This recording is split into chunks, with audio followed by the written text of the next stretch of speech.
നമസ്തേ, ഹരേ കൃഷ്ണ.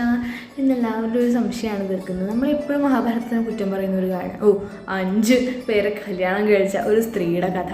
അങ്ങനെ ഒരിക്കലും പറയരുത്. കാരണം പാഞ്ചാലി 5 ഇന്ദ്രന്മാരെയായിരുന്നു കല്യാണം കഴിച്ചത്. പാഞ്ചാലി ശചീദേവിയുടെ അവതാരമായിരുന്നു. ഇതിന് വേറൊരു കഥയുണ്ട്, നാളായണിയുടെയും മൗൽഗല്യൻ്റെയും കഥ. നാളായണി എന്ന് പറഞ്ഞാൽ നമ്മുടെ ദമയന്തിയുടെയും നളദമയന്തിമാരുടെ പുത്രിയായിരുന്നു. മൗൽഗല്യന് ഭയങ്കര കുഷ്ഠരോഗമായിട്ടുള്ള ഒരു സന്യാസിയായിരുന്നു. അദ്ദേഹത്തിനെ ഭയങ്കര ഭർത്തൃസ്നേഹത്തോടു കൂടി തന്നെ നാളായണി പൂജിച്ചു പോന്നു.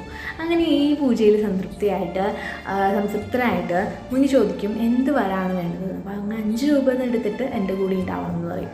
മുനി അതുപോലെ 5 രൂപ എടുത്തിട്ട് ദേവീനെ സന്തോഷിപ്പിച്ച് ദേവിയുടെ കൂടെ നടക്കും.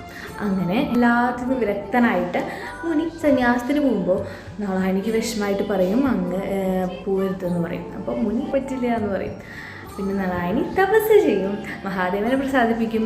പെട്ടെന്ന് മഹാദേവനെ കണ്ട ഒരു സന്തോഷത്തിൽ ഭർത്താരം ദഹിന്ന് ഒരു 5 പ്രാവശ്യം പറയും. തീർന്നില്ലേ? അങ്ങനെ 5 പ്രാവശ്യം പറഞ്ഞപ്പോൾ നാളായണിക്ക് ഭഗവാൻ അനുഗ്രഹം കൊടുക്കും, അടുത്ത ജന്മത്തിൽ നിനക്ക് 5 ഭർത്താക്കന്മാരുണ്ടാവും. നാളായണി ഞെട്ടും, അയ്യോ ഭഗവാനെ, ഞാൻ ഒരു ഭർത്താവിനെയാണ് ആവശ്യപ്പെട്ടത്, എന്നെ ഇങ്ങനെ ശാപം പോലെയുള്ള അനുഗ്രഹം തരല്ലേ എന്ന് പറയും. അപ്പം ഭഗവാൻ അത് വ്യക്തമാക്കി കൊടുക്കും. ഈ ശചീദേവിയുടെ അവതാരമായിട്ട് ജനിക്കും, 5 ഇന്ദ്രന്മാരായിരിക്കും വരിക. അത് കാരണം നിങ്ങൾക്ക് അങ്ങനത്തെ ദോഷമൊന്നും ഉണ്ടാവില്ല. ഓരോരുത്തരുടെ അടുത്തേക്ക് പോകുമ്പോഴും നിങ്ങൾക്ക് കുമാരിത്വം ഉണ്ടാകും എന്നും പറയും. അങ്ങനെയാണ് പാഞ്ചാലി 5 ഇന്ദ്രന്മാരായിട്ടുള്ള യുധിഷ്ഠിരൻ, ഭീമൻ, അർജുനൻ, നകുലൻ, സഹദേവൻ്റെ ഭാര്യയായിരിക്കാം. ഓക്കെ, നമസ്തേ, ഹരേ കൃഷ്ണ.